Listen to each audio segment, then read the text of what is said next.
بسم الله والصلاة والسلام على رسول الله.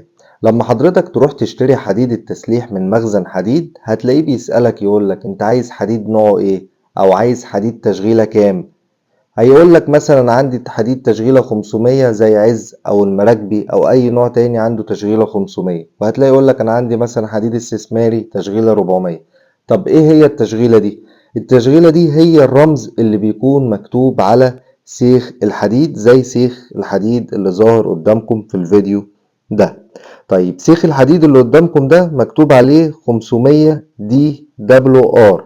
طيب معناه ايه الرمز ده؟ بالنسبة لحرف البي فده بيدل او بيرمز ان اسياخ الحديد دي بنستخدمها في الخرسانات المسلحة. رقم 500 ده قيمة اليلد سترينث اللي هي الاف يلد اللي هي اجهاد الخضوع للحديد. اجهاد الخضوع للحديد ده هو اقصى اجهاد ممكن يتحمله الحديد قبل ما يلدن ويفقد مرونته. بمعنى ان الحديد لو اتغير شكله نتيجة تأثير قوة معينة عليه، الحديد لو وصل للاف يلد بتاعته او اجهاد الخضوع بتاعه مش هيقدر يرجع لشكله الاول او شكله الاصلي لما تأثير القوة دي يتشال من عليه. اما حرف الدي ده فهو بيرمز للدكتيليتي اللي هي المنطولية بتاعة سيخ الحديد. منطولية سيخ الحديد دي هي قدرة الحديد على التاني من غير ما يحصل فيه كسر او شرخ. والمنطولية درجات، في درجة A ودرجة B ودرجة C ودرجة D.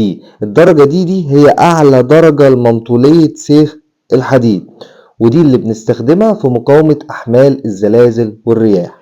أما حرف الدبليو ده فاختصار كلمة ويلديبل يعني قابل للحام، وده معناه إن سيخ الحديد ده نقدر نلحمه من غير ما اللحام يغير خواص سيخ الحديد. في أسياخ حديد تانية ما ينفعش إن احنا نلحمها لأن اللحام هيغير خواصها.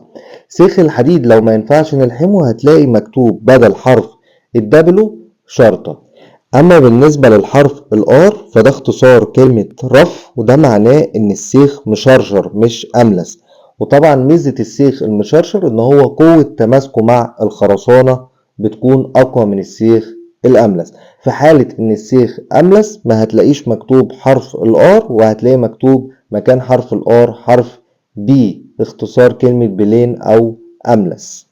أغلى أنواع الحديد في السوق هتلاقيها هي التشغيلة البي 500 دي دبليو ار، لأن هي أكثر أنواع الحديد مقاومة لأحمال الزلازل والرياح، ولأنها قابلة للحام. والتصميم على الحديد اللي هو تشغيلته بي 500 دي دبليو ار بيكون أقل في كمية التسليح من أي تشغيلة حديد تانية، بمعنى إن الحديد في نفس الوقت اللي هو قوي جدا فيه برضه بيوفر فيه كمية التسليح اللي بنستخدمها في التصميم.